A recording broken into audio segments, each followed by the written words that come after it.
Kipkay, même Woodfuls maintenant pour les relais. C'est que pour maintenant, pour le classement général, c'est quand même un danger. Hein. Ces hommes à l'avant, et tout le monde roule. Ah ouais, parce que l'équipe Sky, elle va pas forcément faire un gros chrono par équipe demain. Puis il y a l'écart, plus des bonifications. On a repris 3 secondes. Ça risque quand même d'être insuffisant. 28 secondes désormais. 28 secondes d'avance pour ce trio-là. Et on notera que l'initiative de cette attaque, c'est Jakob Fuglsang, le vainqueur du Dauphiné.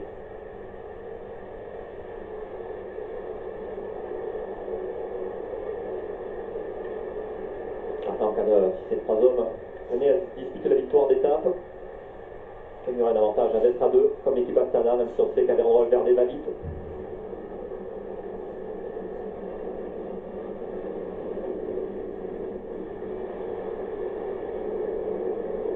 Gros plan sur Jakob Fuglsang à l'initiative de cette échappée. On rappelle que lorsqu'il a démarré dans cette grosse difficulté de la journée, le Puerto del Carpi, Alejandro Valverde a décidé d'y aller lui aussi, de suivre l'attaque du courant de la formation Astana. Et puis un petit peu plus tard, dans la descente finalement, Luiston Sanchez est venu faire la jonction. Il reste 4 km désormais à parcourir, David. Ils ne sont pas tout droits, hein, ces 4 derniers kilomètres. Encore 2 ronds-points, 4 virages. Ça va faire 25 secondes avec le final, David, qui nous attend là. Normalement, et puis c'est pas le genre de coureur à s'observer. Ils ont tous un intérêt. Et Jakob Fuglsang, ça va bien au sprint aussi, David. Et plus rapide, je dirais que c'est peut-être Luiston Sanchez. C'est le moins rapide a priori, Jakob Fuglsang des 3. Mais pourquoi pas? Alors là, attention, parce que là, tout le monde est en train de rouler maintenant. J'étais en train de rechercher la dernière fois qu'il avait gagné au sprint, entre guillemets, dans un petit groupe. Bah, c'était sur le Dauphiné, rappelez-vous, à la mode Cervolex, où il avait dominé Richie Porte, Christopher Froome, Fabio Aru. C'est pas les gros sprinteurs non plus. Hein. C'était pas les grands sprinteurs, mais dans ce groupe de 4, il avait fait la différence. La mode Cervolex au Dauphiné l'année dernière. Avantage à Astana quand même, hein, puisque les coureurs de l'équipe Astana sont 2 dans ce groupe et qu'on peut imaginer effectivement Jakob Fuglsang se sacrifier et emmener le sprint pour Luiston Sanchez. Mais attention à ce redoutable Alejandro Valverde.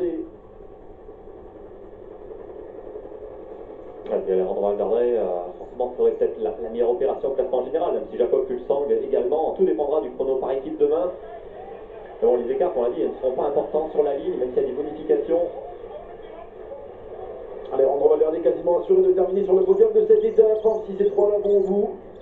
Ce ne sera pas son premier podium de la saison, puisqu'il est déjà monté sur le podium lors du Trofeo Serra des Tramuntana, manche du Challenge de Majorque. Il avait pris la 3e place. C'est Tim Wellens qui s'était imposé devant Jenny Moscon. Alejandro Valverde avait pris la 3e place.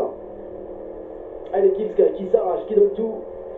Ah, c'est une leçon de contre-la-montre que sont en train de donner les 3 hommes à l'avant de la course, David.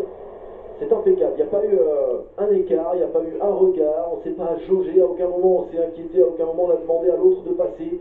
Tout s'est fait naturellement, proprement, c'est esthétiquement parfait. Oui, et puis l'avantage de ces hommes à l'avant, c'est qu'ils pensaient également au classement général. Avant, on va penser peut-être à la victoire d'étape dans le dernier kilomètre, mais pour l'instant, on essaie de creuser par rapport aux coureurs de l'équipe Sky, par rapport aux coureurs de l'équipe BMC.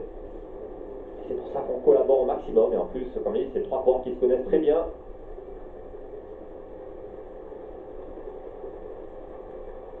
Les derniers kilomètres, on va commencer peut-être à la jouer fine au niveau de l'équipe Astana. Ouais, ça y est, ça va se mettre en place avec Jakob Fuglsang qui accélère pour obliger Alejandro Valverde à réagir, alors que Luiston Sanchez lui va se faire tout discret, va patienter derrière, alors qu'il y a quelques instants, David, eh bien l'équipe copiniste de ce garçon, Jesus Serrada, a ouvert son compteur avec la victoire sur la première étape de l'étoile de Bessèges d'un certain Christophe Laporte qui est venu dominer au sprint de Marianne Cocard.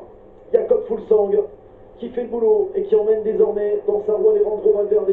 C'est bien entre ces 3-là que va se jouer la victoire sur la 2e étape de ce Tour de la Communauté de Valence. Et dans l'équipe Astana, je pense qu'on fait confiance à Luiston Sanchez.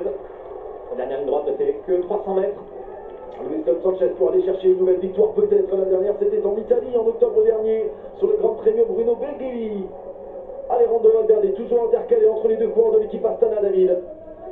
Ça se joue entre Alejandro Valverde et Luiston Sanchez.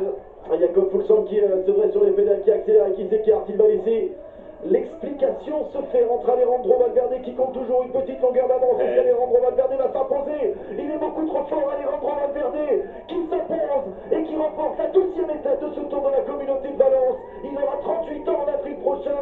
Et c'est lui qui vient chercher la victoire aujourd'hui devant deux Astana. Luis Leon Sanchez et Jakob Fuglsang, le sprint derrière, pour la 4e place avec Greg Van Avermaet, David. Avec Greg Van Avermaet qui va s'imposer au sein de ce petit groupe, peut-être même pas, hein, Mathieu. Battu par l'information pareil Mérida. Ouais. En tous les cas, l'équipe Astana, tu vois, je les aurais vu plus malins hein, dans ce final d'étape. On voulait creuser pour le classement général, hein, en train de discuter. Excuse-moi, je voulais la victoire d'étape également, et Alejandro Valverde